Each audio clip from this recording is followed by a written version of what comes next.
लालची लोग हैं। अल्लाह गर्क करे ऐसे लोगों को, कुदरत इन्हें कभी माफ नहीं करेगी। मेरी मासूम बच्ची पर कितने जुल्म किए इन लोगों ने। चुप हो जा। अम्मी मेरा तो खून खौल के रह गया है। वो नीलम मेरे सामने आ गई ना, उसकी तो चट्टी बना के रख दूंगी मैं। क्या हासिल है इन बातों से? कहते हैं कि अल्लाह बेटी दे तो नसीब भी अच्छे दे। कहा था जल्दबाजी मत करो, मगर तुम तो लड़के की शक्ल देखकर लट्टू हो गई, जबकि मुझे तो शुरू से ही मनुष्य लगता था शक्ल से। सारी गलती तुम्हारी है। अगर तुम इंक्वायरी कर लेते तो आज ये दिन तो नहीं देखना पड़ता हमें। तुमसे तो इतना भी नहीं हुआ कि बच्ची का रिश्ता होने जा रहा है, तो जाके लड़के को तो देख लो क्या है क्या नहीं है। मेरी बच्ची तो बर्बाद हो गई ना। अम्मी, उन लोगों ने तो मेरे सारे सामान पर भी कब्जा कर लिया है। मेरे और मुन्नी के कपड़े तक नहीं दिए उन लोगों ने। तू फिक्र ना कर बेटा, तेरी माँ भी जिंदा है, मरी नहीं है। मैं तेरा और अपनी नवासी का हक लेकर रहूंगी। देखती हूँ कि वो कैसे कब्जा करते हैं, कैसे मेरी बच्ची का जहेज खा के बैठ गए। मनोज मर जाए, अल्लाह करे ये लोग।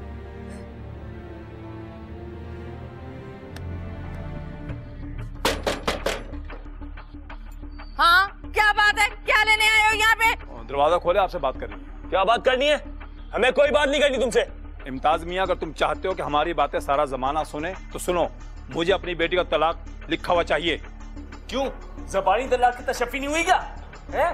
अपनी बेटी की शादी उस मैनेजर से करवानी होगी ना, बहुत पुराना अफेयर चल रहा था। बकवास मत कर, मुंह तोड़ दूंगी तेरा मैं। एक तो मेरी बच्ची का सारा जहेज लेके बैठ गए, वापस कर मेरा सामान।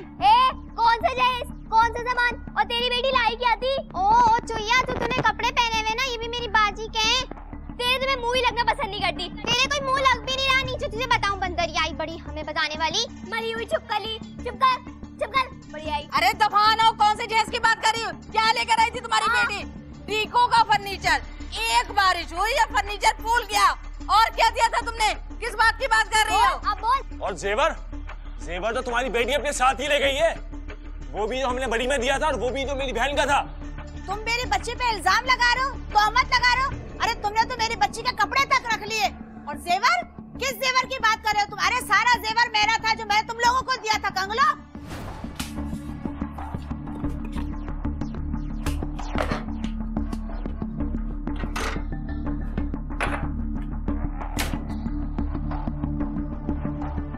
वाह माँ, क्या आइडिया दिया है तूने।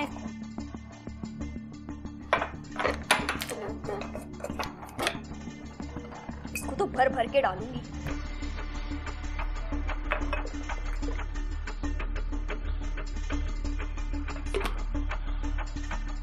अरे मुझे पता था एक दिन तुम लोग फसाद करने आओगे, इसलिए मैंने पहले ही इंतजाम कर रखा था। ले बेटी, देख मैं इनका क्या हाजर करती हूँ।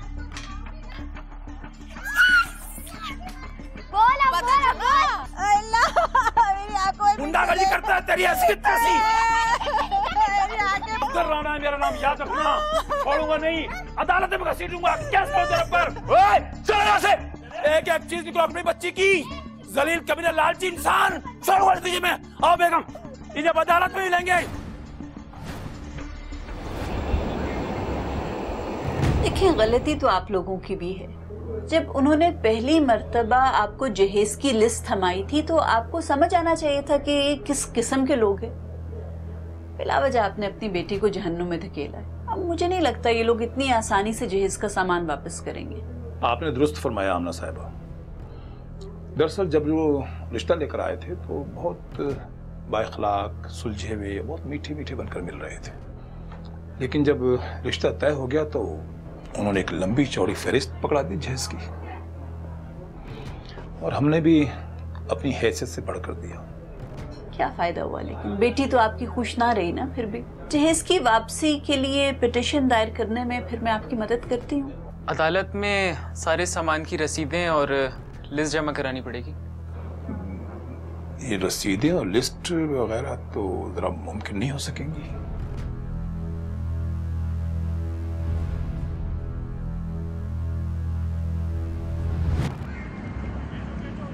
योर ऑनर, मुद्दई सायरा की 2.5 साल कबल इम्तियाज नामी एक शख्स से शादी हुई। दोनों की एक बच्ची भी है। योर ऑनर, सायरा के वालिदैन ने उसको शादी के मौके पर बहुत सा जहेज दिया, जिसमें कीमती जेवरात, मलबूसात, फर्नीचर, इलेक्ट्रॉनिक आइटम्स और दीगर घरेलू अशिया थी। 6 महीने पहले इम्तियाज ने सायरा को तलाक दे दी और सायरा को उसकी बच्ची समेत घर से धक्के मार के निकाल दिया। सर, इस वाकये को 6 महीने हो गए हैं और हक मेहर में तय पाई जाने वाली रकम जो कि 2 लाख रुपया थी, वो भी अभी तक अदा नहीं की गई। जहेज में दिए गए सामान की लिस्ट और इस सामान की खरीदारी की रसीदें अदालत में जमा करा दी गई हैं। लिहाजा मेरी अदालत से दरख्वास्त है कि suit for recovery of dowry articles के मुकदमे को एडमिट करते हुए इम्तियाज के खिलाफ समन्स जारी किए जाए। ये अदालत मुद्दई सायरा के suit for recovery of dowry articles के मुकदमे को एडमिट करते हुए डिफेंडेंट को समन जारी करने का हुक्म देती है और इस केस की समाअत 1 हफ्ते के लिए मुलतवी की जाती है। The case is adjourned for 1 week. Summon भिजवाया है ना मुझे, पता नहीं किस औरत से टक्कर ली है। अभी मैं एक एक को पूछती हूँ, देखना मैं तुम लोगों का क्या हशर करती हूँ। अरे फोन उठा। राफा, तूने मुझ पर केस कर दिया, तूने ये नहीं सोचा कि किस औरत के मुंह लग रही है? सब पता है मुझे, तुम लोग कितने घटिया लोग हो। अरे जब घी सीधी उंगली से ना निकले ना तो उंगली टेढ़ी करनी पड़ती है। अब देखना कि तुमको ना अदालत में किस तरह घसीटा जाएगा। एक एक चीज का हिसाब दोगे तुम लोग। मेरी बेटी का जो कब्जा करके बैठ गए हो ना, पता नहीं क्या समझती है अपने आप को। अरे जा, बढ़िया हिसाब लेने वाली। तूने अपनी बेटी को 4 चीजें देके तो मेरे सर पे एहसान किया था। किस बात का हिसाब मांग रही है तुमसे? अरे जा जा, क्या कर लेगी तू मेरा? मैं ही तुम लोगों के आके टांगे न तोड़ दी तो पता चल जाएगा तुम लोगों को। किस औरत के मुंह लगे हो तुम लोग? चीजों का हिसाब मांग रही है। यही मुकदमा तेरे गले में पड़ जाएगा। तेरी बेटी और तू, तेरा मियाँ अदालतों के चक्कर काटते रह जाओगी और मेरा कुछ नहीं बिगाड़ सकोगे। अरे जा, बढ़िया ही तुर्रम खा गाई की। अब देख, हमने जो वकील किया है ना, अरे नामी गिरामी वकील है वो, आमना कबीर नाम है उसका। हमारे मुकाबले की लेकर आ वकील तो तुझे मानेंगे हम। अरे फोन करना तो क्या, देख कैसा घर में आके ना मैं तेरा कीमा बनाती हूँ। अरे तूने अगर बड़ा वकील कर लिया है तो हम भी किसी से कम नहीं है। एक से एक बड़ा वकील खरीद के मैं तेरे सामने कर दूंगी। तू क्या समझती है?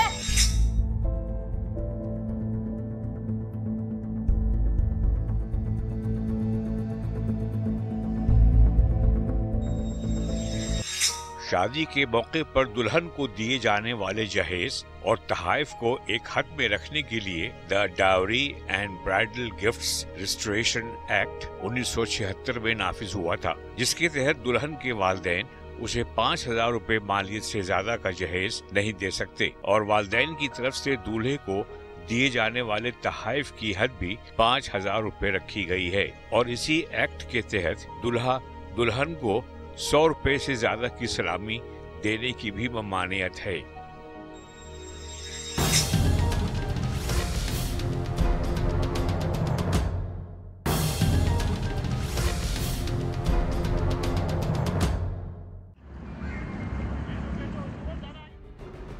योर ऑनर, मेरे क्लाइंट के खिलाफ डाउरी आर्टिकल का जो मुकदमा दायर किया गया है उसके खिलाफ मैंने जवाब दावा दाखिल कर दिया है। प्लेंटिफ ने जो जहेज की लिस्ट अदालत को फराहम की है वो झूठी है और उसमें जितने सामान की रसीदें शामिल की गई हैं वो सब की सब जाली हैं। उसमें से कुछ रसीदें योर ऑनर 10 से 15 साल, जी हाँ योर ऑनर, 10 से 15 साल पुरानी हैं। तो योर ऑनर, ये रसीदें जहेज के सामान की तो नहीं हो सकती और बाकी सारी रसीदें न्यू डेट्स की हैं जो कि रिसेंटली ऐड की गई हैं। मैं पूरे यकीन के साथ कह सकता हूं कि ये तमाम रसीदें जाली हैं, झूठी हैं।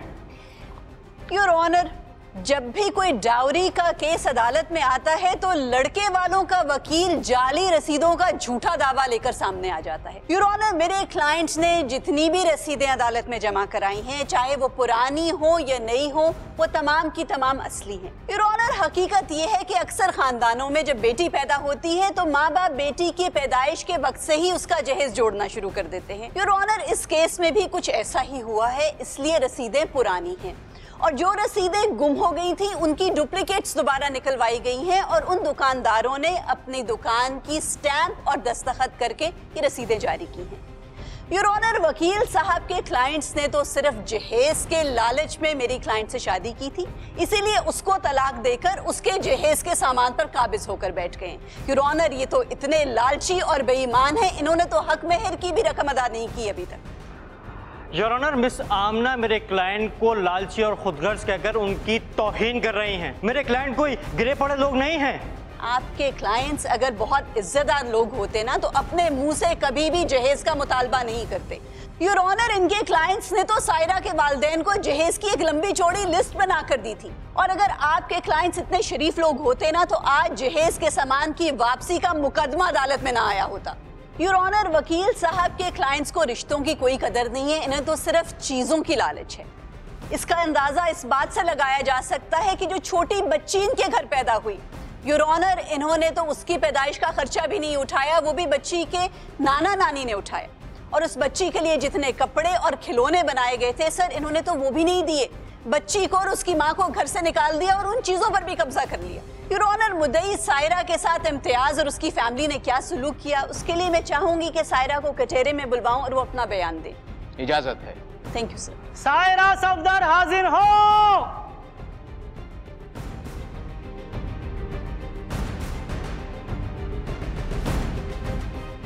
सायरा, आप अदालत को क्या बताना चाहेंगी? जज साहब, आज ये लोग इनकार कर रहे हैं कि हमने इन्हें जहेज में कुछ नहीं दिया, हालांकि मेरा रिश्ता तय होते ही इन लोगों के तकाजे शुरू हो गए थे, और इनका सबसे बड़ा तकाजा ये था कि इम्तियाज को जहेज में काट दी जाए। अस्सलाम वालेकुम। वालेकुम सलाम। अरे सायरा बेटा, शॉपिंग कर ली? अब तो सिर्फ एक ही हफ्ता रह गया।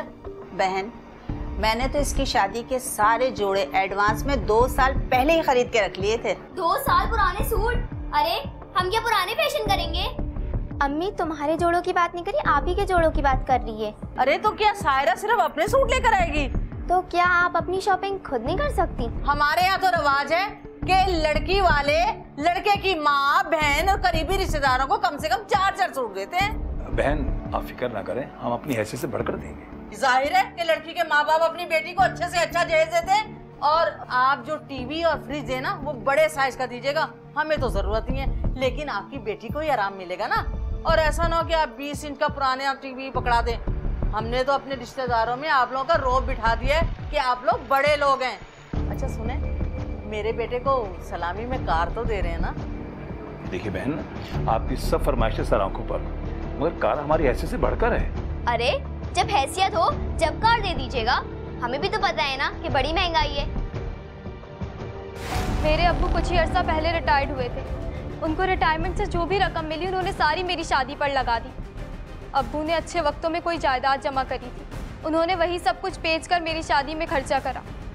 मेरे अब्बू ने मुझे सब कुछ दिया, कीमती सामान, कीमती बर्तन, जेवर, सब कुछ, बस एक कार नहीं दे पाए, जिसकी वजह से ये लोग मुझे रोजाना ताने दिया करते थे कि तुम्हारे माँ बाप तो झूठा वादा कर गए हमसे, और जब भी अभी तक कार नहीं आई।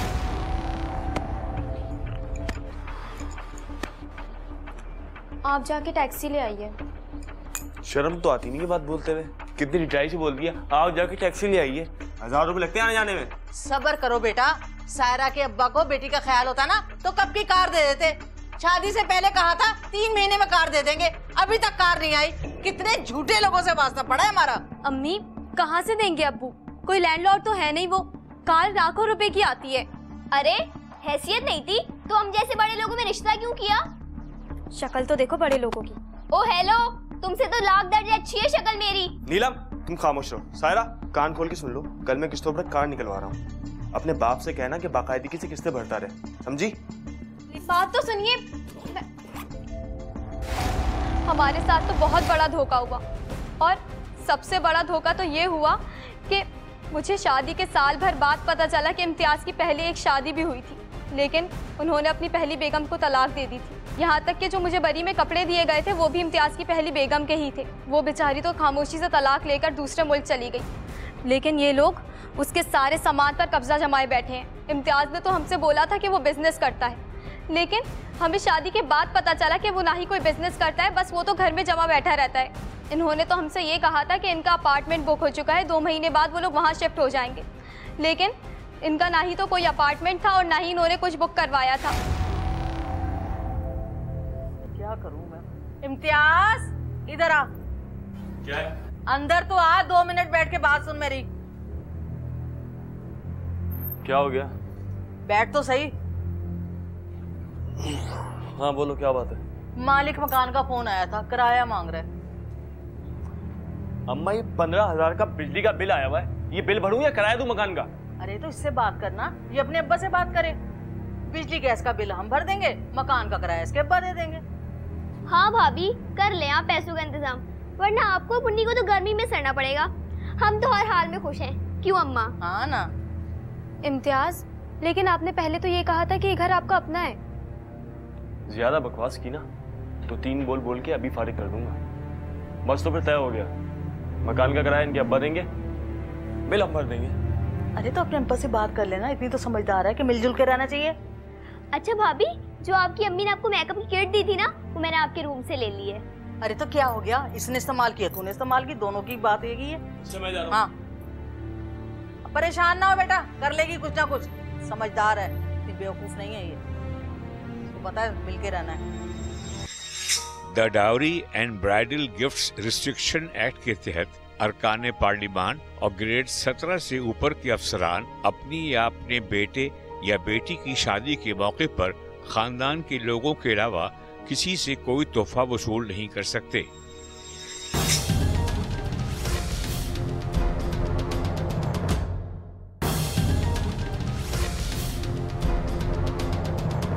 मुझे अच्छे से अच्छा रिश्ता मिल सकता था, लेकिन ये मेरी बदकिस्मती थी कि मेरी शादी इम्तियाज जैसे लालची शख्स से हो गई।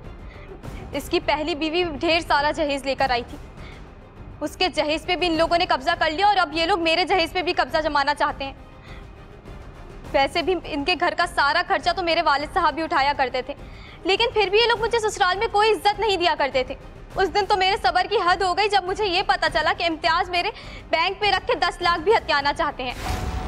हेलो सायरा, मैं जिब्रान बात कर रहा हूँ। जी मैनेजर साहब, आज हमारी याद कैसे आ गई आपको? माय डियर कज़न, तुम्हारे शौहर नामदार मेरे बैंक में आए और तुम दोनों का जो जॉइंट अकाउंट है उसमें से वो पैसे निकलवाना चाहते हैं। मैं अभी उनको अपने रूम में बिठा के आया हूँ और तुमसे बाहर आके बात कर रहा हूँ। मेरे इम्तियाज में से तो किसी एक के सिग्नेचर काफ़ी होंगे, तो फिर इम्तियाज का चेक कैश कर दीजिए आप। इस अकाउंट में 2 लाख रुपए उनके भी हैं। वैसे क्या अमाउंट निकलवा रहे हैं इम्तियाज?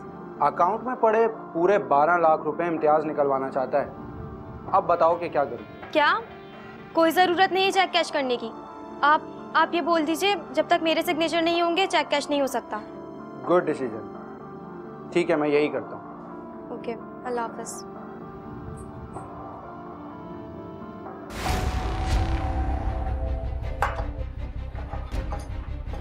आज तेरी वजह से मेरी बड़ी बेइज्जती हुई है।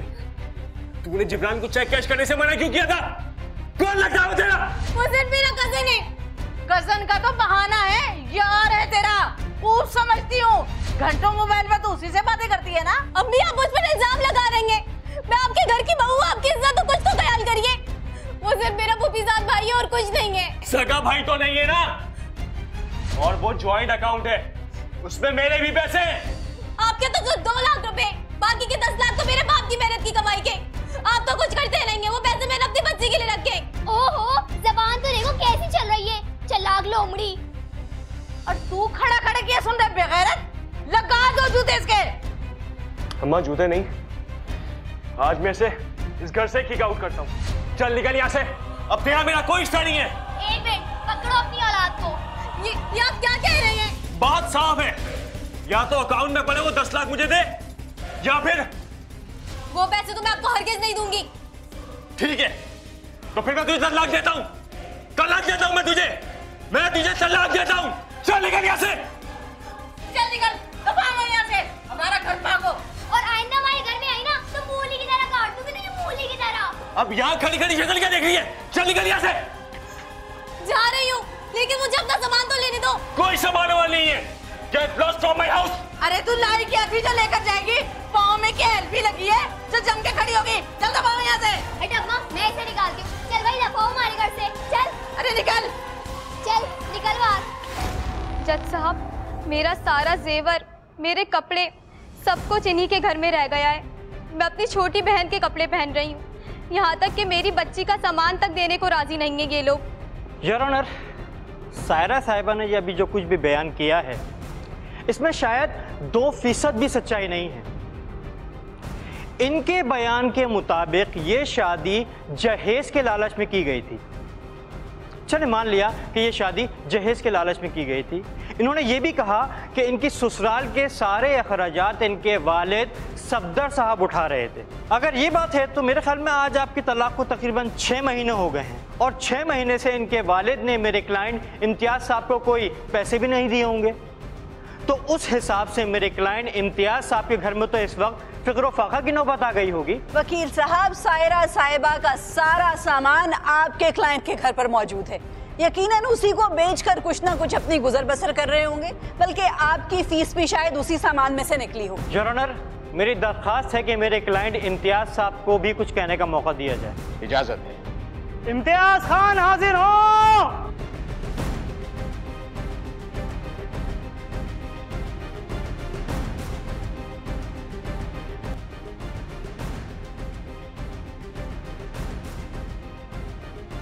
जी इम्तियाज साहब, आप अदालत को बताएंगे कि आपकी एक्स वाइफ ने जो आप पे इल्ज़ामात लगाए हैं उसमें कितनी सदाकत है? झूठ बोल रही है जज साहब। मैं इनके तमाम तर इल्ज़ामात का 1 बाय 1 जवाब दूंगा। ना तो मेरी माँ ने कोई जहेज की लिस्ट दी थी और ना ही मैंने कार का मुतालबा किया था। हम तो ये चाहते हैं बस आप शादी की तारीख जल्दी की रख लें। अरे बहन, मैंने तो बच्ची की जहेज की सारी चीज़ें मुकम्मल कर ली हैं। तो ये समझ लें कि तैयारी बिल्कुल कंप्लीट है मेरी, बस थोड़ा सा वक्त और दे दीजिए। हमें जहेज की जरूरत नहीं है। अरे अम्मा, हमें जहेज बिल्कुल चाहिए। अरे क्या कह रही हो ये? मेरा मतलब है हमें जहेज में बहुत सारी चॉकलेट्स चाहिए। अपने बच्चे के लिए चॉकलेट बहुत। हमारे पास अल्लाह का दिया सब कुछ है, किसी चीज की कमी नहीं है। देखिए बहन, फिर भी बच्ची को खाली हाथ तो नहीं भेजा जाता ना। अंकल, ज़ाती तौर पे मैं जहेज के सख्त खिलाफ हूँ। कानून में भी इसकी मना दी है, लेकिन बदकिस्मती से इसके ऊपर अमल ही नहीं होता। जो कुछ भी आप अपनी बेटी को देना चाहते हैं वही रकम अगर आप किसी फलाही इदारे में दे दें तो किसी गरीब बच्ची की शादी हो जाएगी। भाई माशाल्लाह माशाल्लाह, आपके ख्यालात जानकर बहुत खुशी हुई। लेकिन बेटा, रस्में दुनिया में तो निभानी पड़ती है ना। आप अपनी बेटी को जो कुछ देना चाहते हैं वो दे दें, लेकिन शादी की तारीख आप इसी महीने की दें। मेरा ख्याल है 23 जून बेहतर रहेगी। क्या ख्याल है बेटा? जी अम्मी। भाई अगर आपको इतनी जल्दी है तो ठीक है, फिर बिस्मिल्लाह करें। क्यों बेगम? जी बिल्कुल। जैसा आप मर्जी, फिर आपको मुबारक हो। जज साहब, ये बात भी गलत है कि मैं कुछ नहीं करता।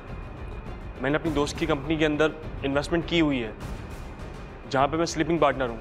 हर महीने मुझे वहाँ से मुनाफा मिल जाता है। सायरा कहती है कि उसे ससुराल में वो मकाम कभी नहीं मिला जो उसको मिलना चाहिए था। तो मुझे भी ज़रा बताएं कि इसने कभी शौहर को शौहर समझा, सास को सास समझा? सुबह 10 बजे के बाद तो ये सो के उठती है मोहतरमा, और उसके बाद सारा दिन ये कमरे में ही रहती हैं। कभी ना खाना बनाया ना कोई घर का काम किया। ये कहती है कि इसे धक्के मार के घर से बाहर निकाला था, जो कि सरासर झूठ है। हमने ऐसा कुछ नहीं किया था जज साहब, बल्कि सच पूछे तो इसने ये अचानक ही अलमारी से सारे जेवर निकाले और अपने मैके जाके बैठ गई। और ये सब कुछ इस खबीस औरत ने एक सोचे सुन पे प्लान के तहत किया और बहाना ये बनाया कि इसकी माँ की तबीयत खराब है। बाद में पता चला कि ये मेरी बहन के और अपने जेवर भी सारे ले गई है वहाँ से।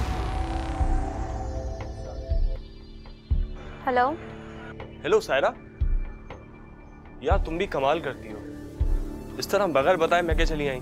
तो क्या करूं मैं? अम्मी की तबीयत खराब थी तो मुझे बताया होता, मैं तुम्हें ले जाता।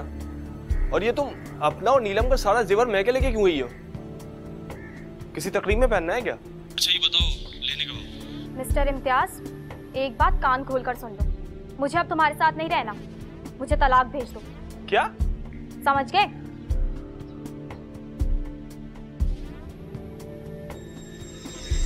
The dowry and bridal gift restriction act के तहत रुखसती के मौके पर जहेज के सामान, तहाइफ और सलामी की रकम शादी में शरीक मेहमानों को दिखाना और इन सब चीजों की फहरिस्त रजिस्ट्रार को पेश करना लाजमी है।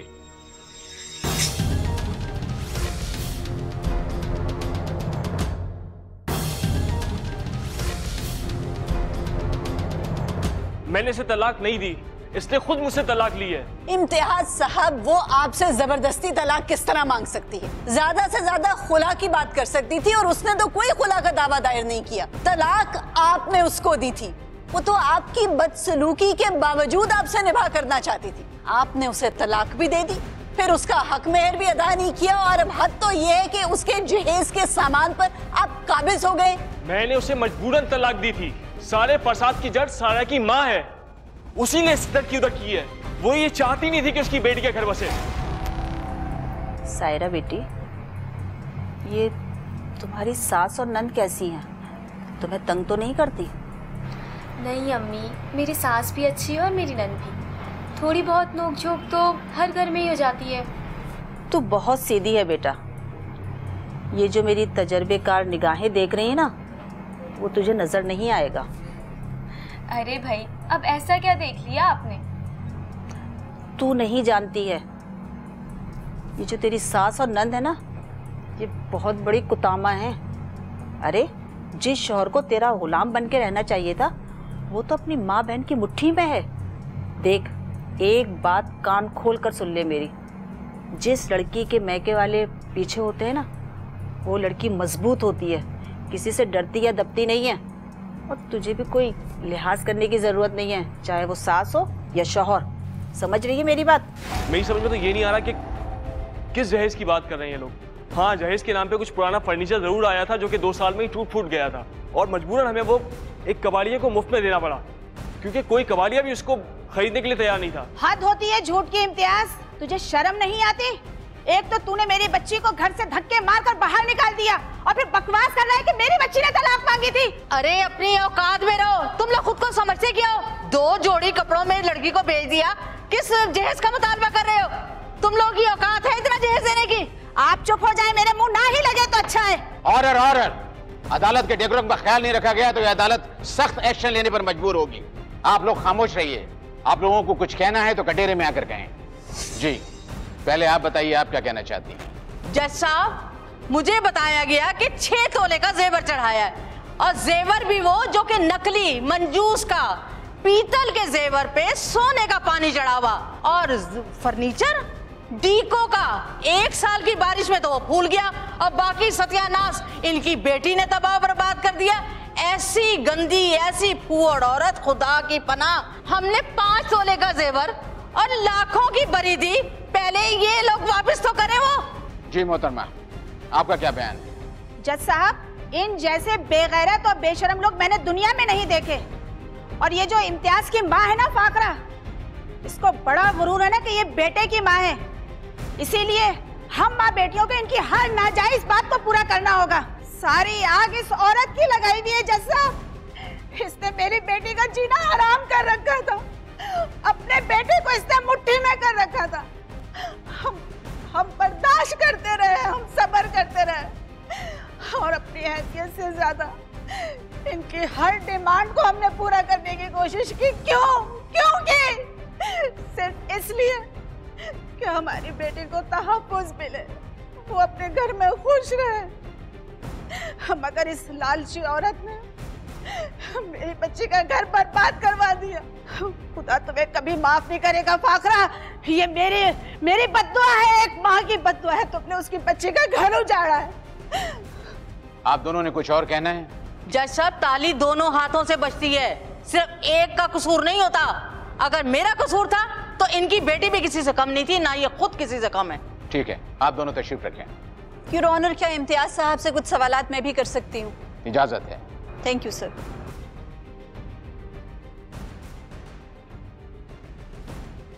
जी इम्तियाज साहब, आपने कहा कि आपने किसी फैक्ट्री में इन्वेस्टमेंट की हुई थी, क्या सबूत है आपके पास? जी, वो वकील साहब वो एग्रीमेंट दिखा रहे हैं जज साहब को।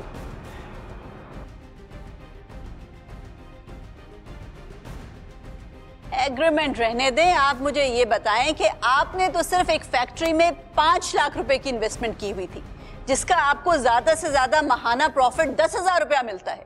15-20 हजार रुपया तो सिर्फ आपके घर का किराया है मौसूफ, उस घर का जो आपने शादी से पहले कहा था कि वो आपका जाती घर है। और वो दूसरा झूठ, वो अपार्टमेंट जो आपने बुक कराया हुआ था, वो अपार्टमेंट कहाँ है? वो जज साहब बिल्डर धोखेबाज निकला था और वो प्रोजेक्ट मंजूरशुदा नहीं था और तमाम मुतासरीन ने केस किया हुआ है, सब परेशान हैं। चलें रहने दें इस झूठी कहानी को। आप मुझे ये बताएं कि अमूमन मर्द तलाक के बाद अपनी औलाद की कस्टडी का दावा करते हैं, तो आपने क्यों नहीं किया?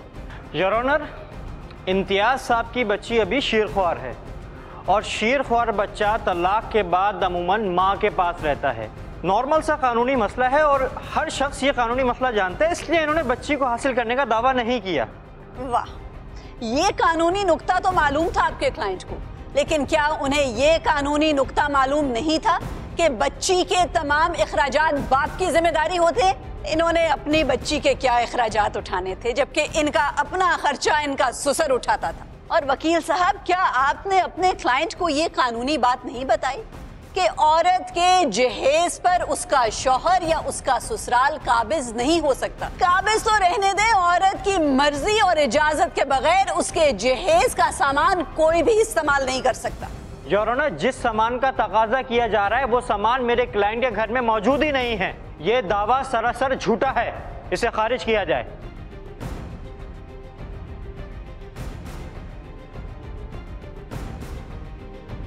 योर ऑनर, जहेज में दिए जाने वाले सामान की लिस्ट अदालत में पहले ही प्रोवाइड की जा चुकी है। कौन सी लिस्ट योर ऑनर? वो लिस्ट जो मिस आमना ने खुद बनाई है?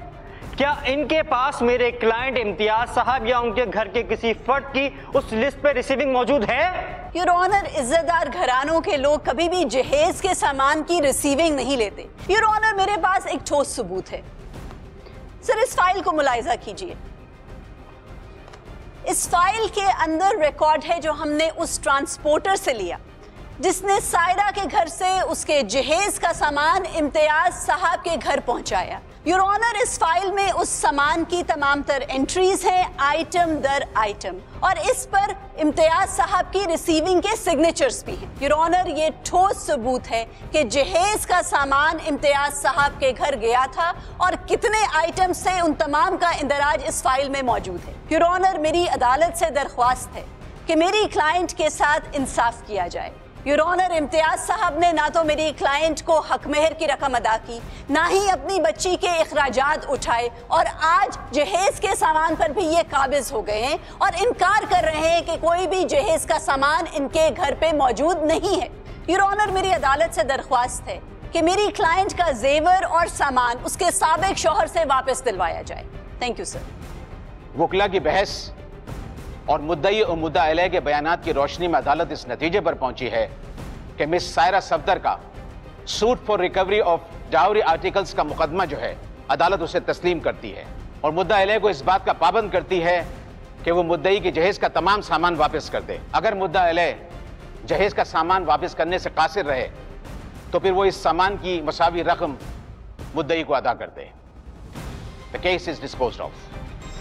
कोर्ट नंबर 5 में अगर आप भी कोई केस पेश करना चाहते हैं तो हमें ईमेल करें court5@sama.tv।